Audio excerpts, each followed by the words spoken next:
All right, everyone, the Voice of College Football special edition here. We do our Big Ten live show each and every Friday night at 7 o'clock Eastern time.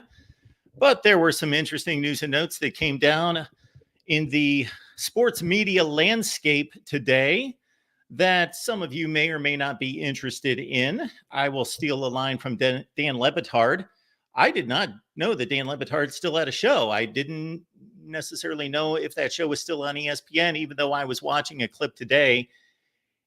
I did not come to the conclusion as to whether Dan Le Batard's show is still on ESPN or if he has broken away to do something else. It looked like the same setup, the same deal. I did not recognize any of the other people on the show with Dan Le Batard, who's an extremely funny and opinionated and talented host.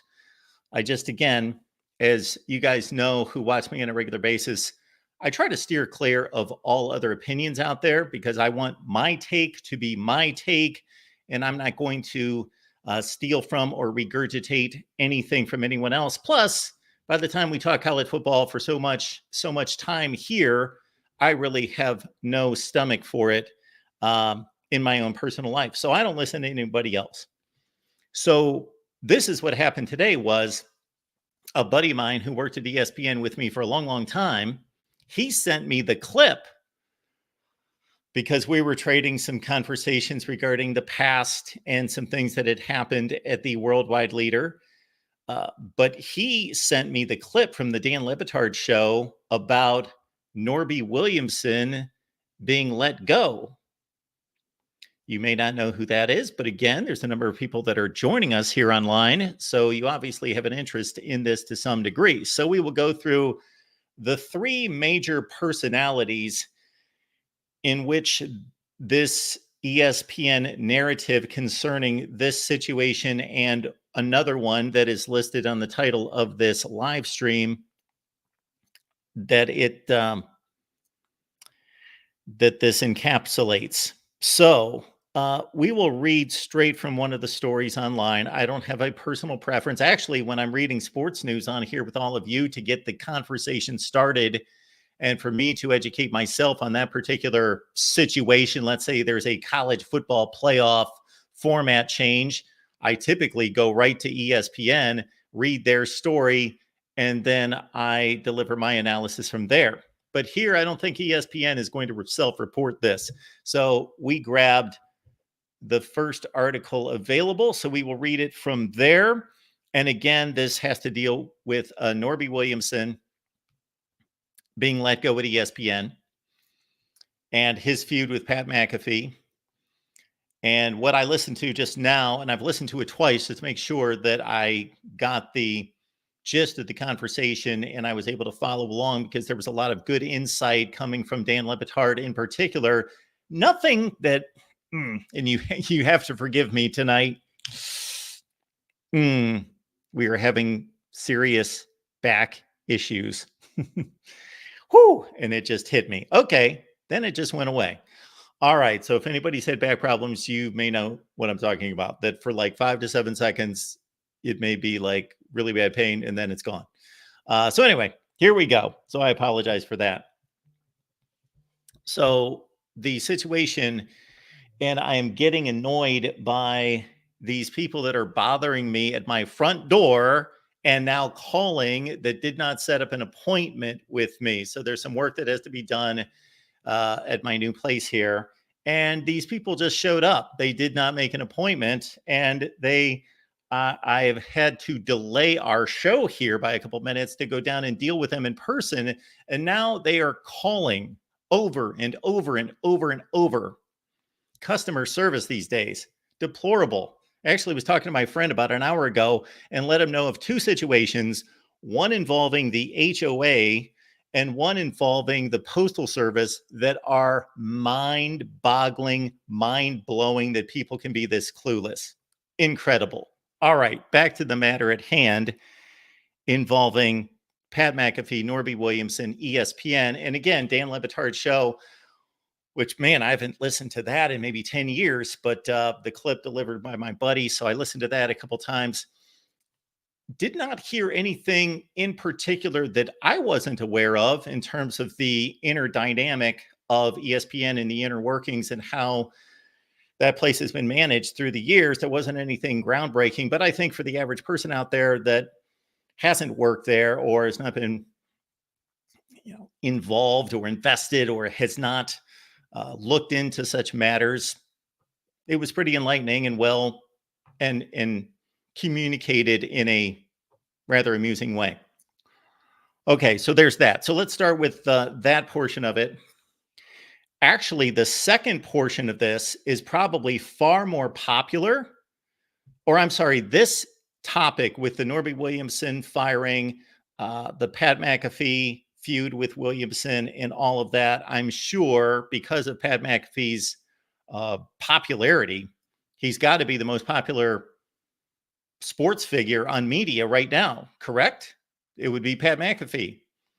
And again, I say that just knowing or having an idea what the numbers are, even though I've never watched him. So I don't know if he's good, he sucks, he's horrible, he's outlandish, he's something.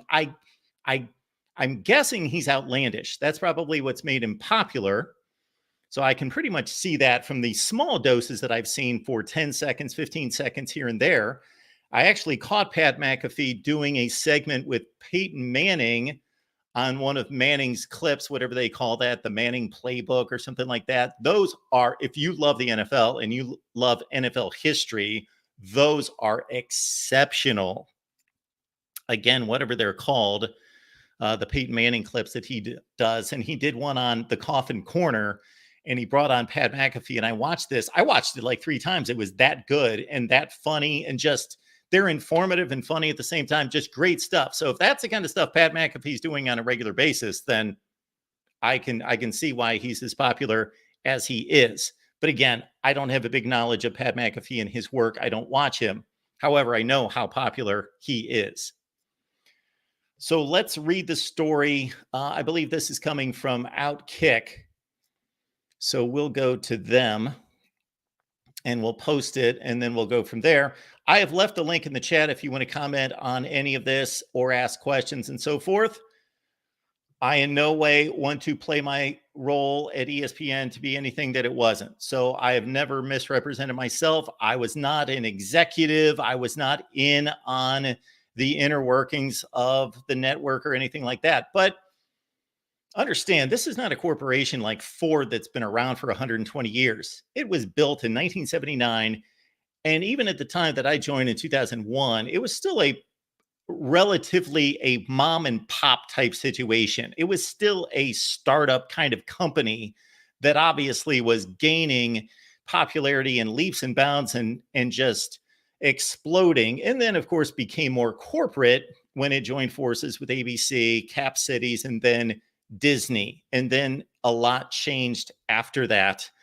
And it's really only been a corporation of sorts for the last 10 or 15 years, I would say, in regards to maybe a little bit longer than that, in regards to really acting like a corporation and not being the exciting startup, revolutionary type mentality that it was at its beginnings and at its peak.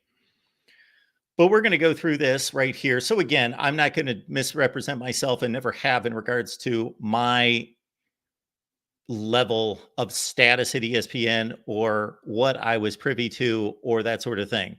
I had no great leverage there by any stretch. I was a, whatever you want to phrase it, low level manager. So I had more access to information than probably like 80% of the company, but certainly nowhere close to anyone that had decision-making power. But it was also my experience that people were extremely accessible. People were very nice. It wasn't as though these people lived in their ivory towers. They were there walking around campus in the same cafeteria. I never asked anyone for a meeting that they didn't respond immediately and open their doors wide open all the way to the top of the company. So I do appreciate that and did appreciate that at the time, that it was always that kind of company, at least when I was there, that everybody was approachable at pretty much any time to hear your ideas, your complaints, your concerns, anything like that. Okay, back to this situation. We've got from Outkick, Pat McAfee wins power struggle as ESPN dumps executive accused of sabotaging popular show. Here's the story. Norby Williamson's time at ESPN reportedly has come to an end. Williamson was accused by Pat McAfee, the new face of ESPN, of sabotaging his show since joining the network back in January. Oh, it's only been that long. Since January? Pat McAfee only joined the network in January? This is only just the beginning of April. Okay. I thought Pat McAfee had been on ESPN for a couple of years. McAfee quickly doubled down by referring to Williamson as a rat. That's in quotes. The verbal offensive sparked a reported massive internal power struggle. Read a great breakdown from Bobby Barack here. Okay, you can go read that breakdown behind the scenes at ESPN, and there's now a clear winner. It's not Norby Williamson. Okay, this is a tweet from whomever this individual is here, David Hookstead. Pat McAfee accuses ESPN executives of purposefully sabotaging his show, and we were aware of that. Then we go down here. ESPN has dumped Williamson effective immediately after nearly 40 years with the network. So ESPN's been around now for 45 years. They will celebrate their anniversary here in September of 2024. So take it back to September of 1979.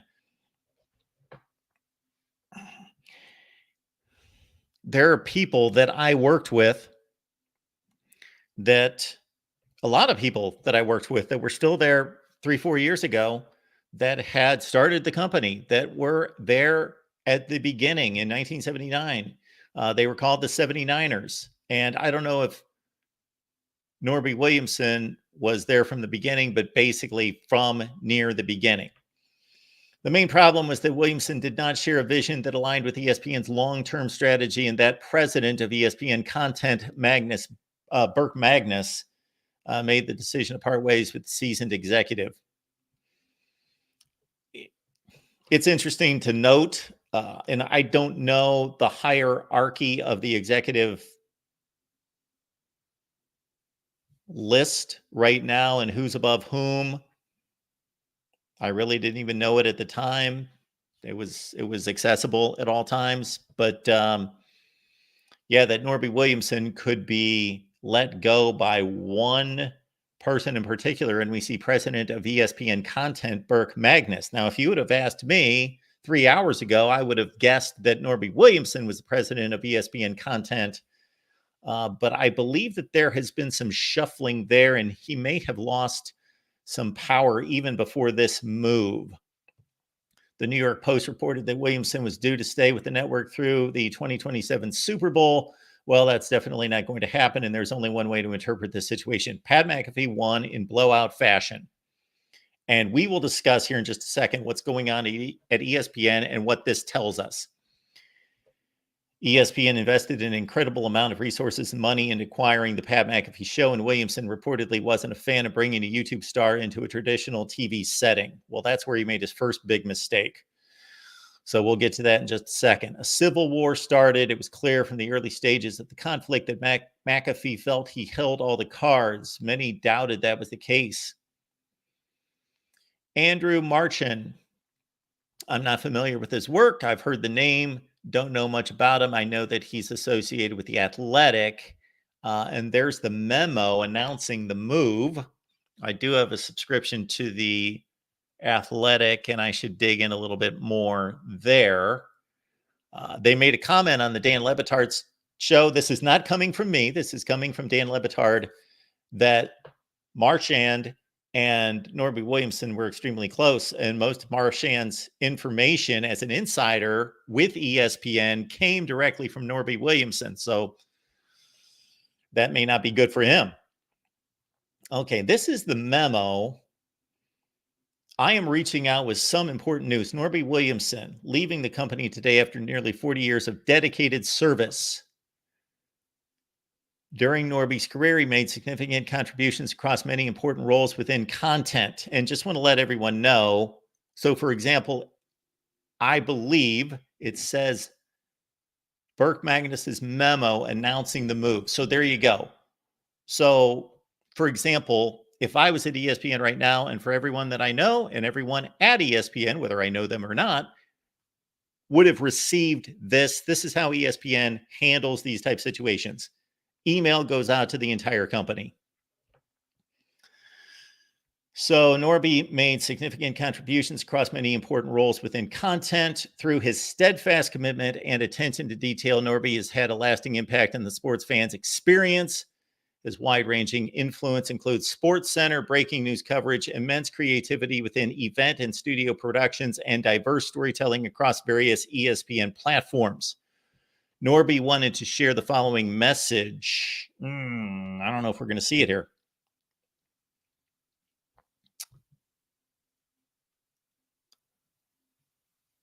Almost 40 years ago in 1985. Okay, so he's been there since 85. I was so very fortunate to be offered an opportunity at ESPN.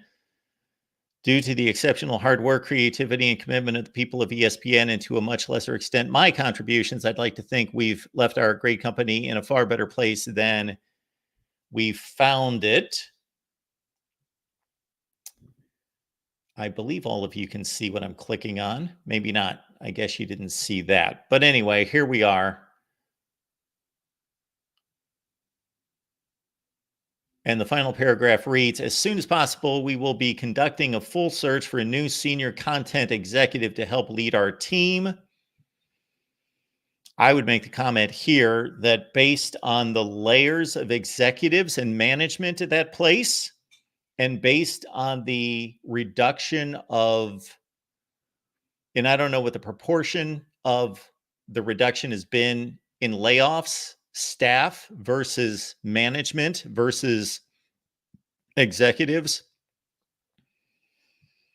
but it was a bit top heavy in regards to management and especially executives when I was there. So I don't necessarily know that they need to be going out looking for somebody if they've got somebody in play that's capable.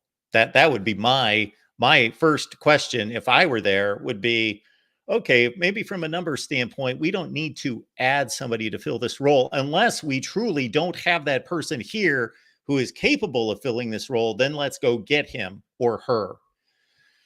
Additionally, we will soon provide details about our interim reporting structure. We understand you may have questions about this transition. Oh, we got questions. I, along with my direct reports, will be available to address any questions in the coming days. And again, I could say a lot of negative things about ESPN, but I could say far more positive things about ESPN, and that would be one of those things that they would follow up. They've been very transparent through the years about notifying the staff and the entire company about these type of transitions, hirings, firings, all of it, and that they were available for follow-up. Now, the follow-up could be limited. The follow-up could be massaged in a certain way, of course, to protect the company. All right, getting back to the rest of this article, because I've kind of lost track of where I am. Here we go. And want to make sure that all of you see what I'm seeing. There we go. So McAfee turned out to be correct because he's the face of ESPN. The network is positioning him as the future.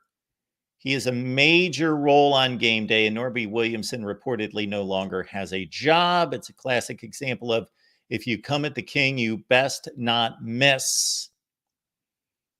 Exactly where we're going to take this conversation. And again, we appreciate you being here at the Voice of College Football. If you've got any comments and questions, certainly leave those in the chat. I will get to them. We appreciate the super chat contributions. You can contribute as well as Venmo, PayPal, and Cash App. I got to do a better job and will going forward. If you contribute on Venmo, PayPal, and Cash App, you will see that recognition here as well and understand that that's a more effective way, but we certainly appreciate the super chats. That's one way to directly get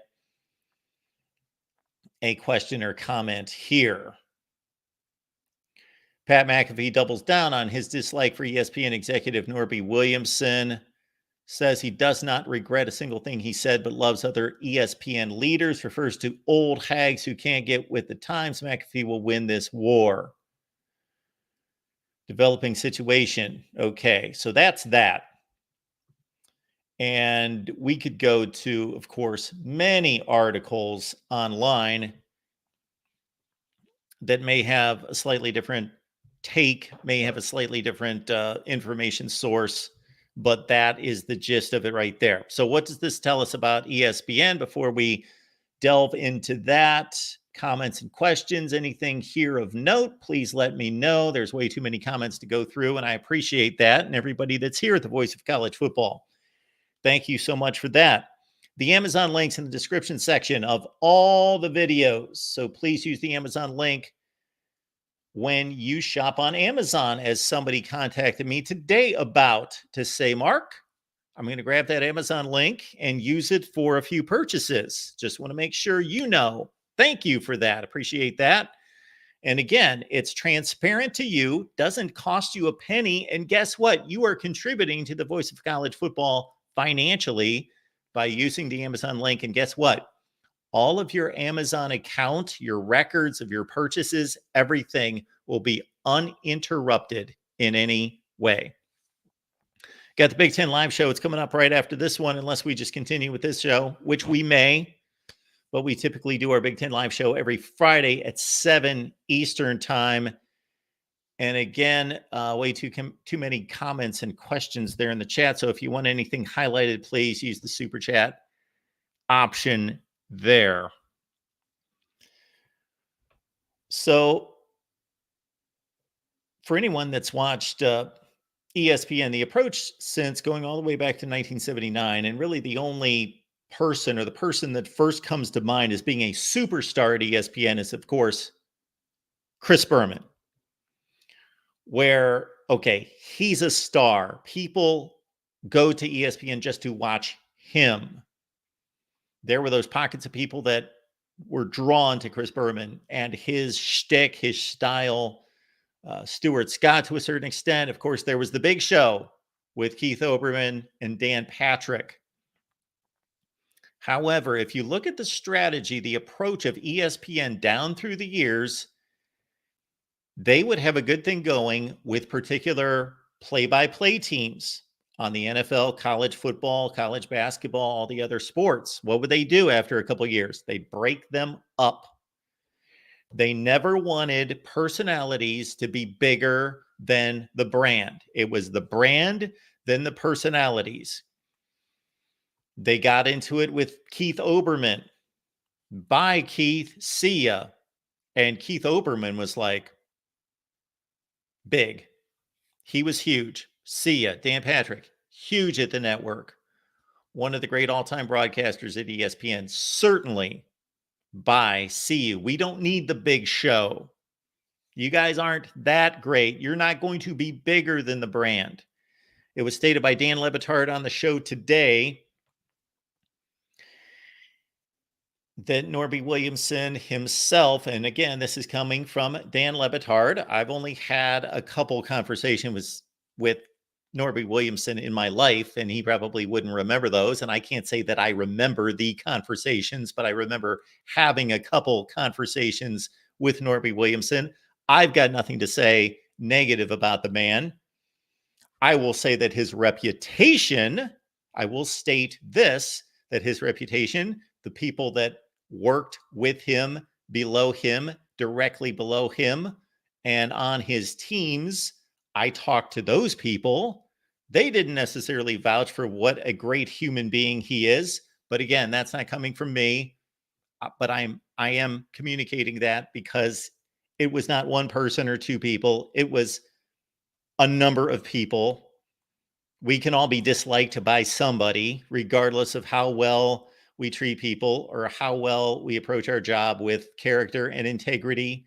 Sure, certain people would say negative things about me at my time at ESPN, and I would question their motives or incentives, but I wasn't perfect. But when dozens of people say something And that's to me, that's not to somebody important, or then I am just communicating the reputation that he wasn't the easiest person to work with or for. There was a lot of ego there. That's according to others. Dan Le Batard certainly made that statement pretty clear as well. So apparently, Dan or Norby Williamson would say about the big show, hey, this is not about these guys. This is about ESPN and it's the brand.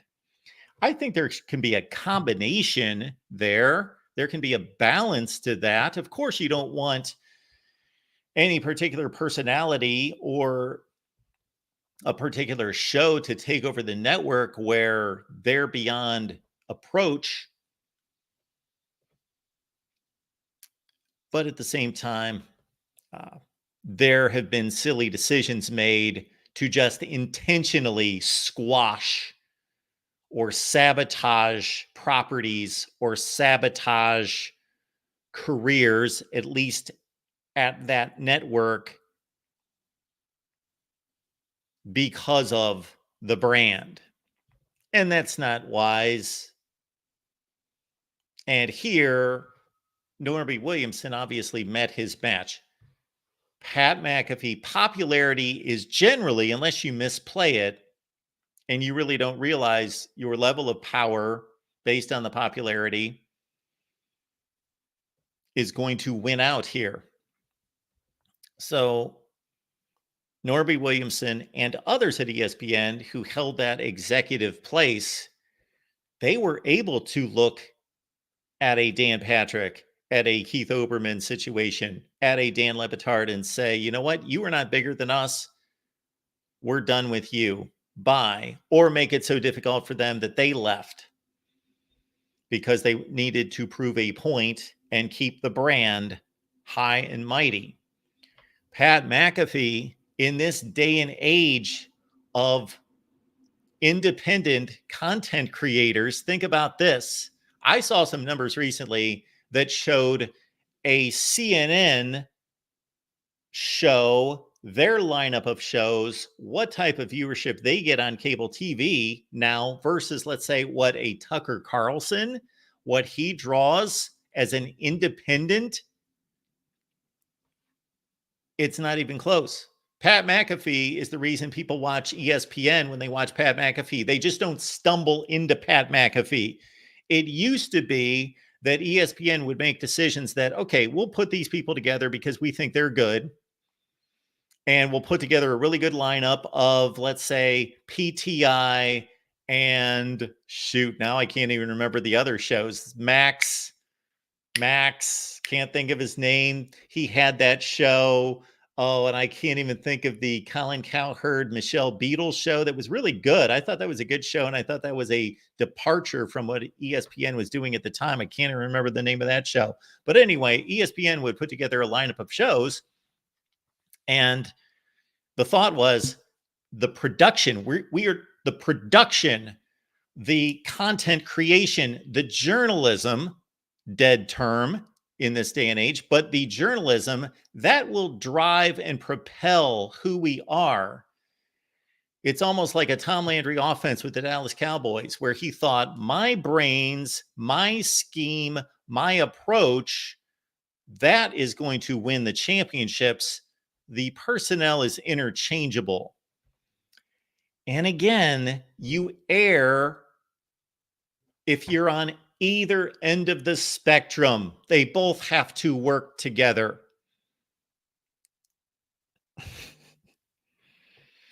They both have to work together. And if you're just joining us, pardon me, back spasms jumping up here every once in a while. So in between, I can still talk and still breathe. So thanks for bearing with us. So yeah, typically balance is the way to go. Typically. Now, there are morals, there are certain stances that you have to take in life where you take the extreme because the extreme is the truth. But generally, there's balance and nuance to these situations. And the balance and the nuance is you need really talented, creative people to pull off the concept. It's not all just brand and concept, and we can put faceless, personality void people in an anchor chair, and because it's Sports Center, people are going to watch automatically. No. Yes, the brand is amazing. The brand is well established in this country. At one point, there were studies that would show that ESPN had not necessarily the biggest brand in the United States, but the most trusted and the biggest favor, the favored rate. What term am I looking for? It's a presidential election term. The approval rate, let's say, the approval rate of ESPN was higher than any brand in the United States. That was before. So, but you have to have great people in place to continue the brand, to continue the concepts, to put in play, to execute the plan. And so you just can't treat these people like they're nobodies, and it doesn't matter who you grab. They're, as long as they can read a teleprompter, they're good enough, and we're going to continue to march on and dominate. No. So here comes Pat McAfee, and somebody in the company, I believe it was Burke Magnus, based on the conversation by Dan Le Batard, based on just reading between the lines. And those reading between the lines is about a gap of about 1.5 feet. So it's not difficult to read that if Burke Magnus made the move to let Norby Williamson go, that he's the guy that's backing Pat McAfee. Pat McAfee is so incredibly popular that he can do whatever he wants. And if they invested that much money to begin with, Norby Williamson should have been able to read the writing on the wall. And if he's taking a principled stand, more power to him. If he's saying, this is not the type show, this is not the type guy that I want to promote, that I want to back, and I want to support. This is not my type of programming, but I want to stay at ESPN. I want to get him out of here. I want to win the battle and continue on with my career. More power to him, even though he lost. At least it was a somewhat principled stance. Now, if he just got jealous and petty about it and thought this guy's too big for his britches and I got to bring him down to size and let him know, hey, I've been here for 40 years. This is the way things are run. I'm the boss. You're not the boss. Then he got what was coming to him. Regardless of what his incentive, his drive, his motivation, he should have understood, if our network, our company is willing to invest this kind of money in this individual, I better get on board with it, or I'm not going to be long for this company.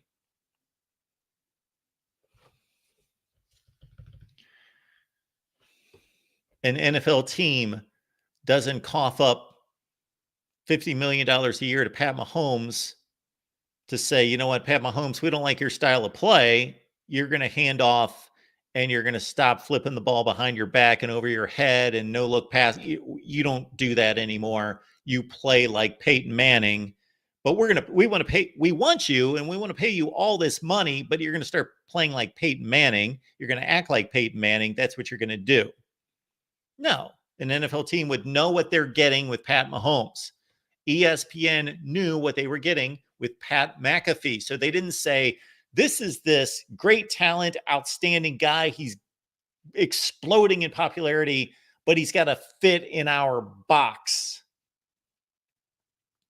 Maybe some people in the company felt that way. And apparently Norby Williamson was one of them, and the one that had the most power and had a snowball's chance in hell of coming up against Pat McAfee.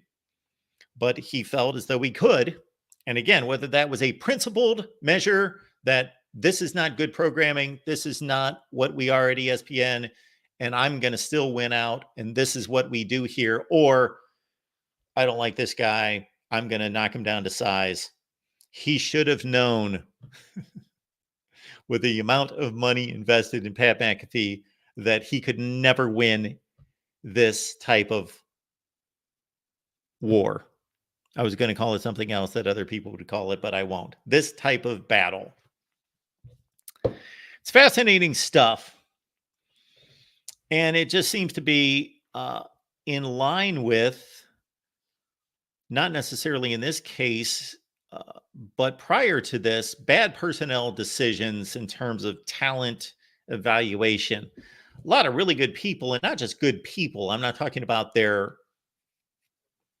character. I'm talking about their ability to perform on the air, that they were insightful, informative, entertaining, engaging, all of those things. ESPN has made a number of bad decisions on talent. The most recent one that comes to mind is David Pollock. You see this list of layoffs involving talent at ESPN, and sometimes you scratch your head and wonder who's making these decisions. But one of the latest ones for me was David Pollock, who I thought was exceptional. But I am guessing, I don't know this for sure, but I can put two and two together, knowing Disney today versus Disney 10 years ago versus what ESPN was prior to that, knowing what the narrative has been at the network in pushing a certain agenda, and knowing what David Pollock's views and beliefs are and his values. That was an easy call for them to make. David Pollock does not fit ESPN anymore.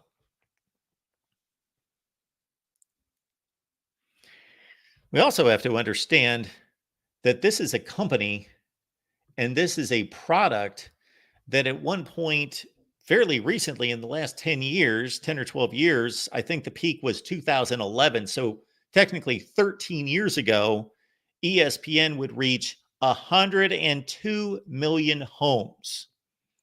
So the television universe in this country has obviously exploded. I was looking at numbers the other day that I found fascinating. They were going all the way back to the 1950s, and this is not a subject or a topic for right this second, but just to let you know, basically television hit the mass market in 1948, and 1 or 2% of America had television sets. And by 1953, it was like 60%. And then by 1958, it was like 90%. And it just, everybody got a television in 5 or 10 years. And so the same thing happened with cable television to a lesser degree. And so cable television blossomed in the late 1970s and throughout the 80s and 90s, and even into the 2000s.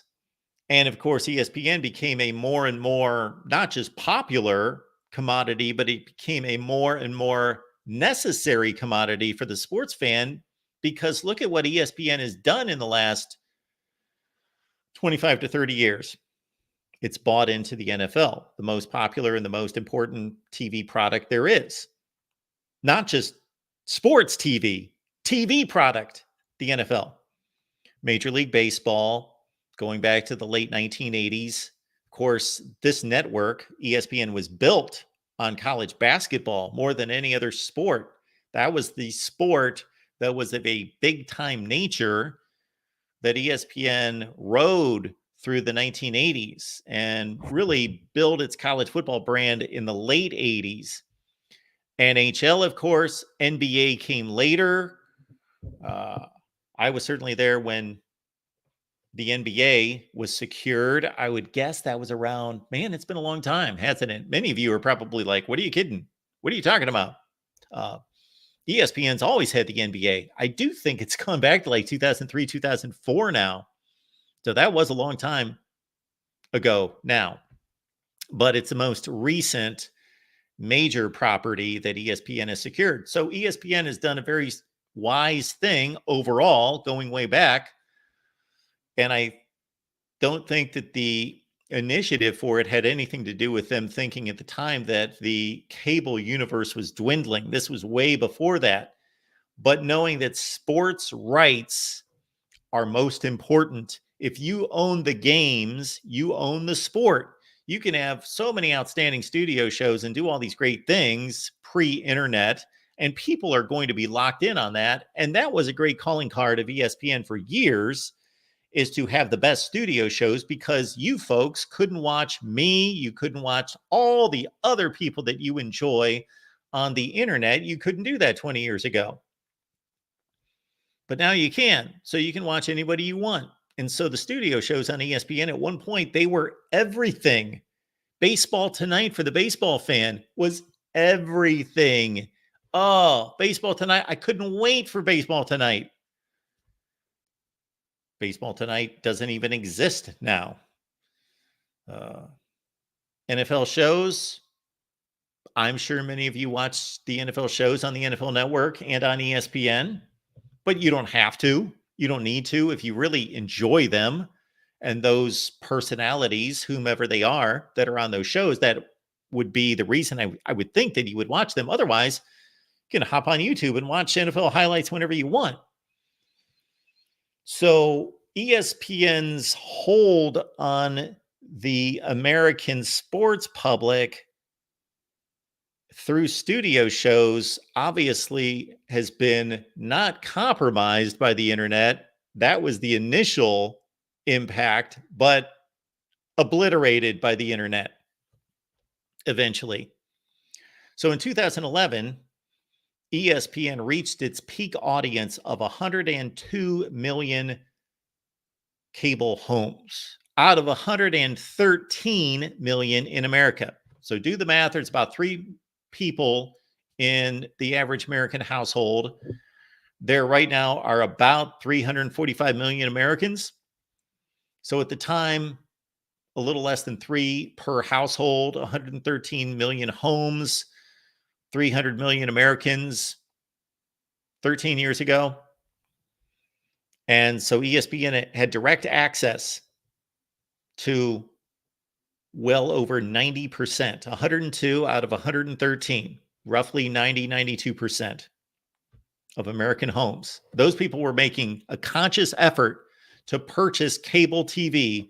And most of them, despite the success and the popularity of Fox News, CNN, the cooking channel, Home and Gardens, all the other things, entertainment, TV, et cetera, ESPN was by far the biggest driver of cable TV.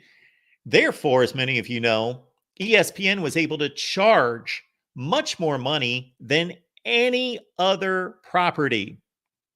So you pay your cable bill every month.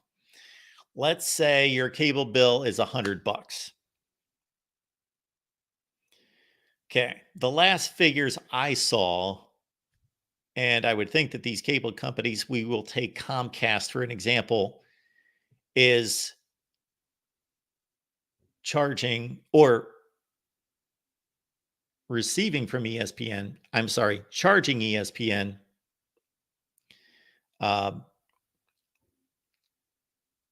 ESPN charging them, let me get it straight, far less than they did during their heyday. So, for example, these are rough numbers, but they're close. CNN, Fox News, the most popular news networks would charge each cable provider 60, 70 cents per subscriber. So 60 or 70 cents of your bill would go directly to Fox, CNN, all these other places I mentioned, TNT, TBS, etc. ESPN was receiving as high as $7 per subscriber. That's how popular ESPN is, and especially was, that they could charge 10 times more. 10 times more. So 102 million homes. Think about this. Do the math. 102 million homes. ESPN's getting $7 a month out of each one of those households.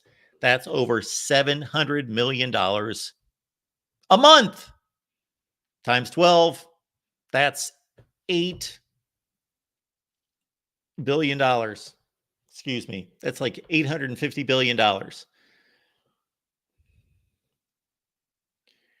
And that doesn't count advertising, so forth and so on. Okay.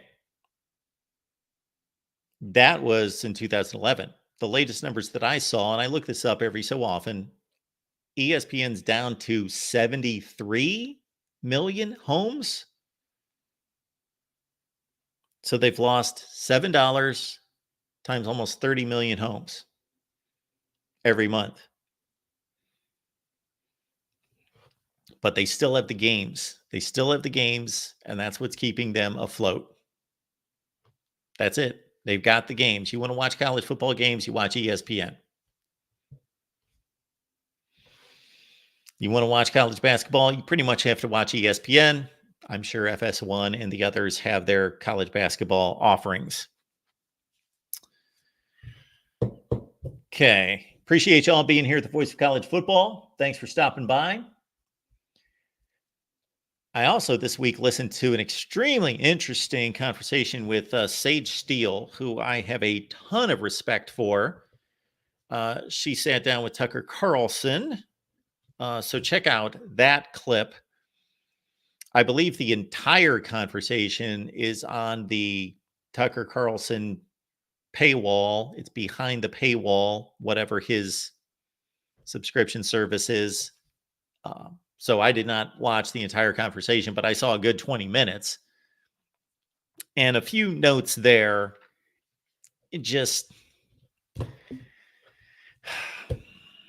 when you try to control a narrative and you try to suppress people and try to bully people, that is not the way to run a company. ESPN has done so many things right throughout the years from a business standpoint and in the treatment of people.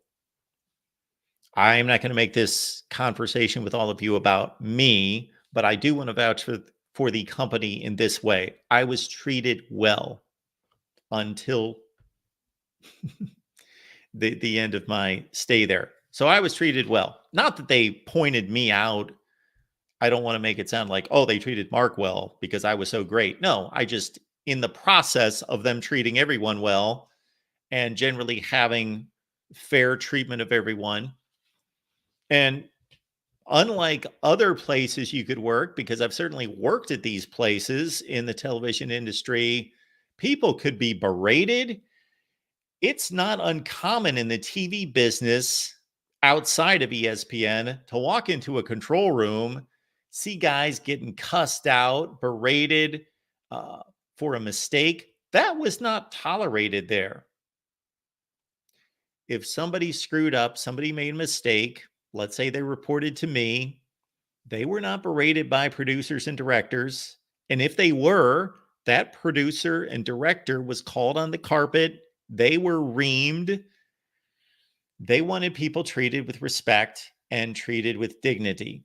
And then you would have that private conversation with that person that screwed up and find out what happened. And if they needed to be trained in a certain area, or if they just lost focus and lost it, or they were incompetent or didn't care, or whatever the case might be.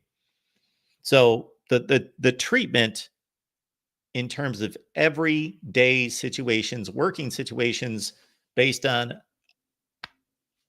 I wasn't there for 40 years like Norby Williamson. I was there for 19 years though. So I saw a lot in 19 years and experienced a lot, and both as a staff member and as in management. So I got to see both sides of that. I will vouch for the company's intent to treat people well to their faces. Sage Steele had some interesting things to say, though, and it reminded me certainly of comments that were made in meetings and by certain people. So basically, Sage Steele just pointed out the amount of hypocrisy at the network. It was enormous. And I will sum it up in this way and maybe start the conversation in this way, because I'm not going to be able to outline what she had to say any better than she did. So please check out her conversation with Tucker Carlson. But I discovered the same thing.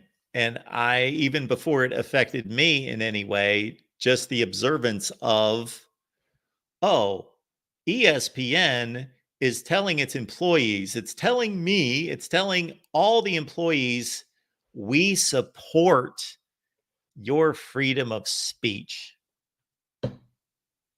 That was the grand statement. We support your freedom of speech. And they would leave it at that until something happened, until a talent in particular. And I do know of instances with staff that are not celebrities, not well known, not known by anyone, would say and do things. Of course, the beginnings of social media, of course, made this much more prevalent, that people would go out there and state things, do things, put the company in a compromised situation based on their values. And those people would be suspended. Those people would be reprimanded in some way. However, of course, what we would get to see in public are celebrities, talent on air that would use their own Twitter or social media platforms to make their choices known, their values known, their opinions known about certain things that were typically not overtly political, but they were typically sports items, sports topics, sports events, sports issues that were impacted by politics, by social issues. So Steele was just pointing out the hypocrisy that I have mentioned a number of times. And I am not here to be on a soapbox in any such way, because for anyone who's here that's watched me throughout the last couple of years, uh, I certainly didn't say anything about ESPN when I worked there, because I made that clear to them that I would not do that. Not that it was a total secret that I worked there, because that would come up and they had no issue with that. But once I left the company, I do not talk about ESPN unless they are in the sports news, which they are today. They have put themselves in the sports news because they fired their leading executive, the most well-known and the longest tenured person there. And then it involves Pat McAfee, a guy that you all know and many of you love and respect and take part in his content on a regular basis. But Sage Steele, again, I'm not going to get too deep into this, but it's just incredible to me. I was at a luncheon one time at ESPN, and the head of ESPN at the time, because this was a small luncheon, there was just the head of ESPN, and there were only like 8 or 9 of us there. So I wasn't chosen because I was special. I was chosen kind of randomly. They would have these random luncheons, and my number came up and it was a great opportunity, and it's a great initiative. You get to sit down and have lunch with the head of the company. It's great. But fortunately, it happened at a time in which right then there was a particular analyst on ESPN who had made a controversial statement, controversial media post, social media post, and was suspended. I'm not sure, but I think it was Curt Schilling. I know that Curt Schilling had his run-ins with ESPN when he worked there, but I don't know if this was the particular time. It doesn't matter who it was. My question to the head of ESPN was, Okay. We are told consistently that we are a proponent of free speech at this company, that we support the First Amendment in this country, of free speech, of diversity of opinions. However, we see where these people, these celebrities, personalities at ESPN have spoken and made their viewpoints known, and they were suspended for it. And the response was, and I've heard this a number of times when I worked there, was ESPN supports free speech unless or except da da da da da da. If you come against this or you take this stance,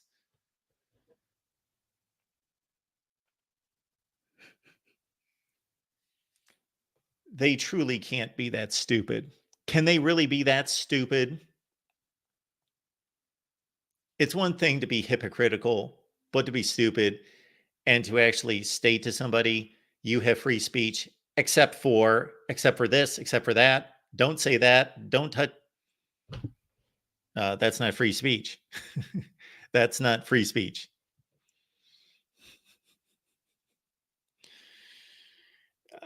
I don't even know how to explain that any further. It's just obvious to everyone that's listening. It's obvious to all of us. That is not free speech. So Sage Steele had some interesting things to talk about in regards to her being on some other podcasts during her time at ESPN and getting in trouble with ESPN, being reprimanded and suspended for her views on vaccinations, her views on what she said about Barack Obama. It wasn't even critical. So that's what's incredible about it. This is not going to become a political statement in any such way. This has nothing to do with the political sides. This is simply biology. Barack Obama is half black, half white. He's a biracial individual. He is not truly just a black president. He could be, by the same account, still called a white president. He's not a black president, if we want to get technical about it. I don't care that he's called that. It makes no difference to me. But she was simply being out front to say, people do realize, or maybe they don't, that he is a perfect 50-50 mix, basically. And she's just stating the truth. That's all she was doing. That's it. She wasn't taking any kind of political stance. And she was asked about this. She wasn't initiating the conversation. She just responded. And she gets suspended for that. And for taking a stance and really promoting and protecting women with this whole transgender business, protecting women's rights. She took a stance on women's rights, protecting women. She gets suspended for that. Fortunately, she's free. She's gone. She's doing much better. And I so much love when people have the bravery and have the guts and have the principled approach to stand up to whomever and not put up with a bunch of crap and oppression.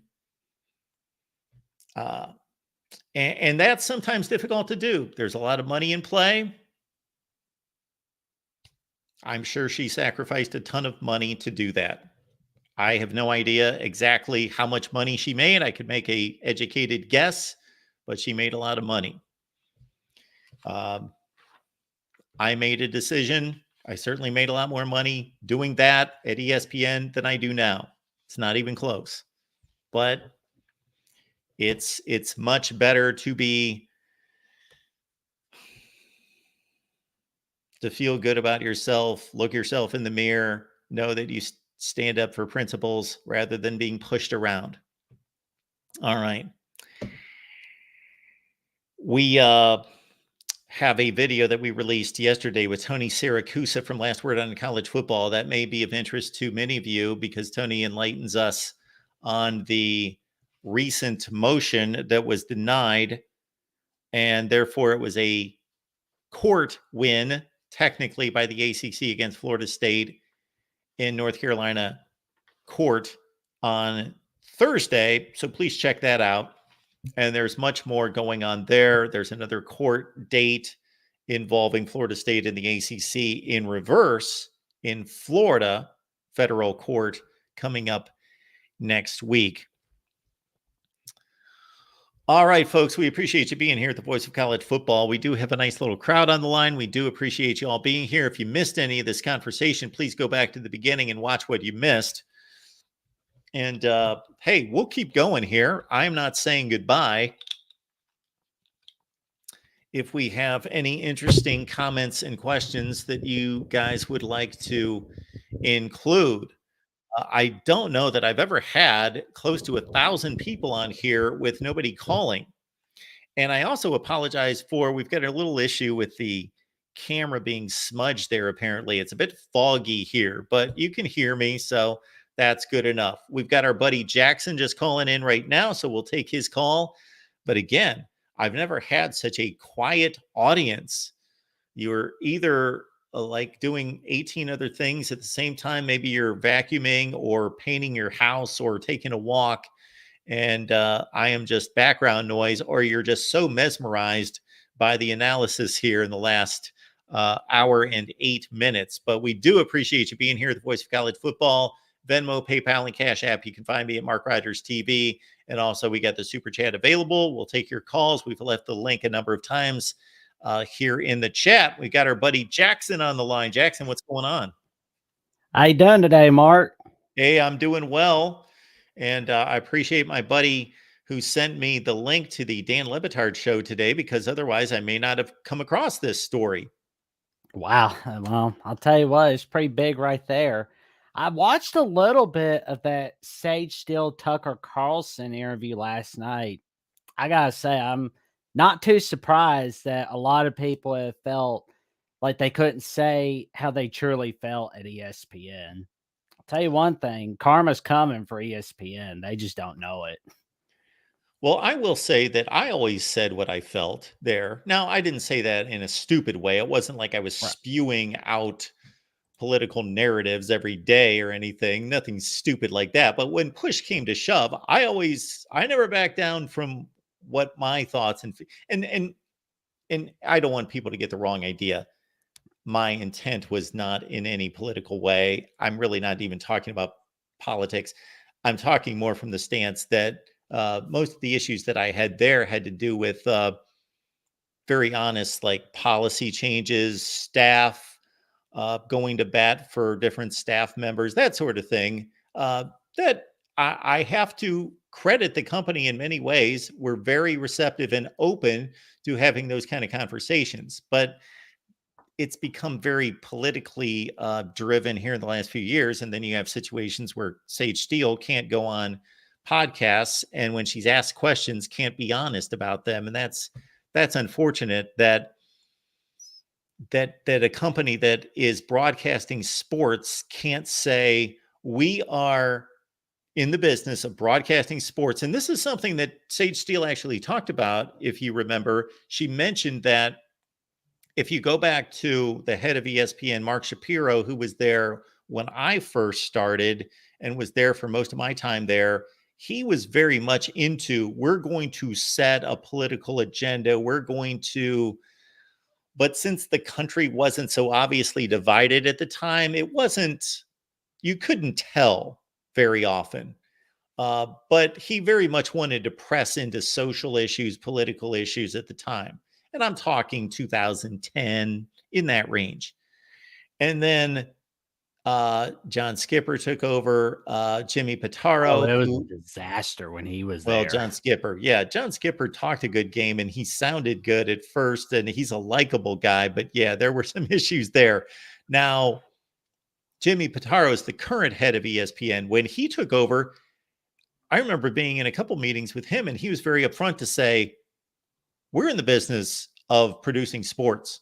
That's all we're going to do. We're going to get away from trying to drive narratives and all that. We are going to produce sports and do it better than anybody. That's why we're here. We're not here to take sides. But you know what happened then, Jackson? 2020 happened, and COVID happened, and all the racial issues of the summer of 2020. And that's when whether he changed his mind or other people got involved and said, we're going full throttle on all this. I don't know, because I was soon to the exits. I think somebody had a little meeting with Jimmy Pitaro in 2020. I think that's what happened, honestly. To tell you how amazing timing can be, and I will give all credit to the good Lord Almighty. I'm trying to clear up I think I've got an issue there. Hopefully they clear that up a little bit. Is that at the time that I was having my own issue with my channel and all that was being confronted, was also at the time of late summer, early fall of 2020, and all the political issues, social issues that were going around in this country. And therefore, we were starting to get beat over the head with all this indoctrination. The fear mongering. It was just insane. And so we started getting hit with all these surveys we would have to take. And then the next thing, after you took a survey, they'd produce a video, and it would be this training that you have to take this training.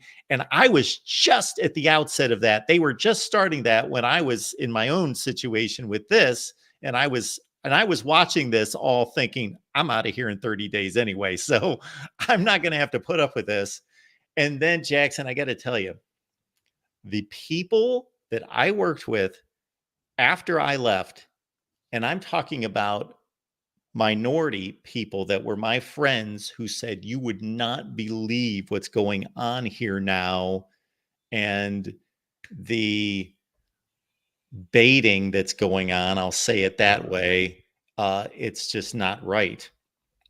Yeah, I mean, it was just so like that whole year. I wanted away from that year 2020 as a whole, to the point where I was like, I don't care, just get through 2020. I'm so sick of this living in fear of death crap. It's just like, we all deal with stuff. I mean, Kornheiser's sitting there living in his freaking basement. I'm like, dude, you gotta get out of there. It's not safe there. Get out of there. Go back to the freaking studio with Mr. Wilbon. Like, good grief. Yeah. It's like, you still haven't gotten out of that basement. Oh, you only got out once in November 2023. Get back into the studio. Yeah. That shows you how long it's been since I watched that show. I didn't know that all was going on.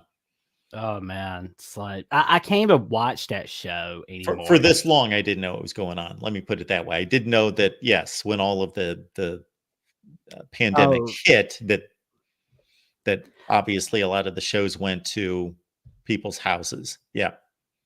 I mean, at one point, I used to watch that show like 4:30 every day, Mondays through Fridays. Sure. But then, like 2020, I couldn't watch it because of that. Oh, no, you're going to get sick. You're going to get sick with COVID. It's like, okay, have you had doctors come on? No, I'm not watching. Okay, maybe I'm being a butthole. Maybe I need to give it a second chance. That's 2021 and certain events. It's like, come on, we need a break from the politics. We need a break from it. Yes, that's what sports is supposed to be. Exactly. I mean, it's just good grief. It's like the stuff that's happened at ESPN would make Stuart Scott rise out of his grave. That I could guarantee you. Yeah, I don't know. I don't know Stuart Scott. Don't know his stance on all of this, so I can't respond to that. I don't know. I mean, the moment Stuart Scott died was where the network went downhill from there. But, oh well. ESPN's not doing a good enough job with college football.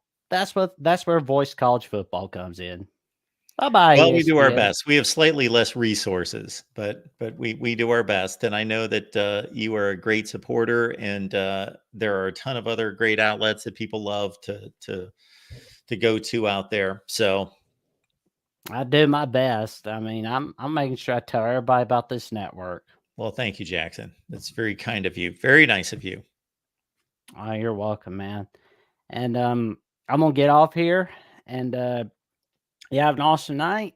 And I'll probably be telling everybody about the Big Ten show. Yeah, we got a Big Ten show coming up here at 45 minutes. I hate to let go of this crowd here because I don't know that they're all going to come back to talk Big Ten football. So who knows? Maybe we'll just keep going and going and going. It depends on how many people call me and how many people make comments in the chat that catch my attention that we need to address. So anybody, if you've got comments or questions there in the chat, even if you don't want to call me, there's just too many flying by with 1,100 people on here. So just shoot, throw a super chat, even 99 cents, whatever it is. I don't care about the cost. I just want to be able to find it on here if you truly have something that you want me to address. Or if you'd like to be a Patreon member or YouTube member of The Voice of College Football, you can be a part of the best post-game show in all college football, College Football After Dark, every Sunday night on The Voice of College Football. Well, Jackson, thank you so much for that promotion. I thought we had the best call-in show, post-game show on Saturday night. There we go. It's my go-to. All of it right here at The Voice College Football. You have an awesome Friday, and I'll be seeing you later. Thanks, Jackson. Appreciate you being here. You know, I'm noticing too, I just went for a walk. I had to try to stretch out my back a little bit, hit the chiropractor today. And man, like an hour in the sun, boy, it really reddened up the face, didn't it? All right, folks, let's see what we got. I can't imagine what you guys are talking about there in the chat. Oh man. So Scott's telling us we only have 61 watching on YouTube. That's funny. That means that entire crowd is on Twitter. All those people watching on Twitter. So we got 1,000 people watching on Twitter apparently right now, because that's where we are. You can join us on YouTube. So this is a great way for you to transition from Twitter, which we are thankful that you're watching us on Twitter right now. X. I'll get that corrected at some point. X. You're watching us on X, but you can jump on over to YouTube. Here you can make comments and questions, and you can call us directly. All right. That tells me a lot right there, Scott. Thank you for clarifying that.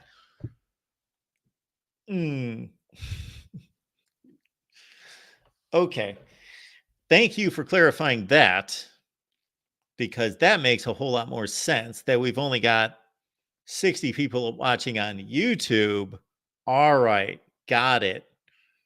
That's why nobody's calling. And that's why we've got the response that we do. But we had so many comments and questions coming down through the YouTube chat that I thought we had that many people watching. Goodness gracious. Let's look at this Twitter audience.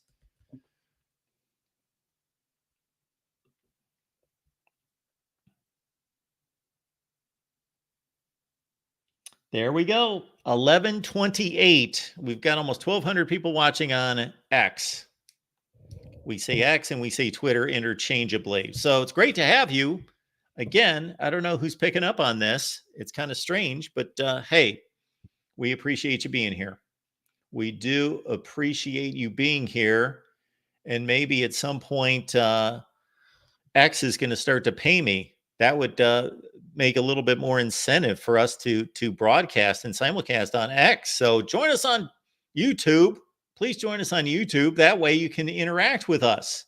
See, this is a way for us to reach out and get more folks involved in the voice of college football, because am I the voice of college football? You be the judge of that. I don't care about that. We are all together the voice of college football. You've got a voice. I've got a voice. All our guests that we bring on, all our contributors, all our analysts, they have a voice. All together, we are the voice of college football. So, what else is going on? Because I can continue on and on with this ESPN situation today, but I pretty much exhausted everything that I have to say, unless you guys have comments and questions to make. I see that Eric Bieniemy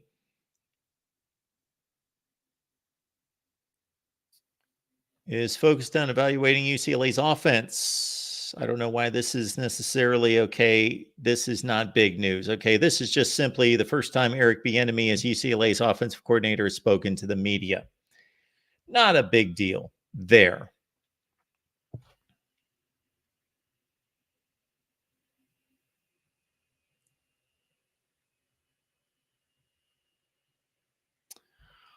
All right, folks, we are going to let it go because I have said my piece. Again, if you're just joining us, please rewind an hour and 22 minutes to the very beginning and check out what we had to say about the Sage Steele situation and her comments with Tucker Carlson on ESPN, and specifically the news of the day.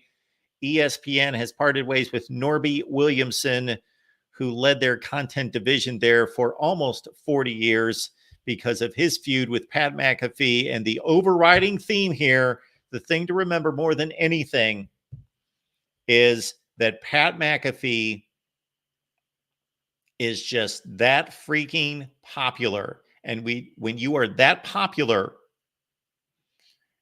and you deliver, if you deliver numbers, and the company that you're working for has invested in you that much money, then that should tell everyone involved that they cannot stand up against you. If it's a principled stance that they want to take, then they're going to suffer the consequences, and that I respect. But if they're just going to take a stand against you because they want to put you in your place as being the newcomer, as being the new kid on the block, as being, oh, I've been at ESPN for 40 years. You just started 3 months ago. I'm going to show you because I'm the head of content.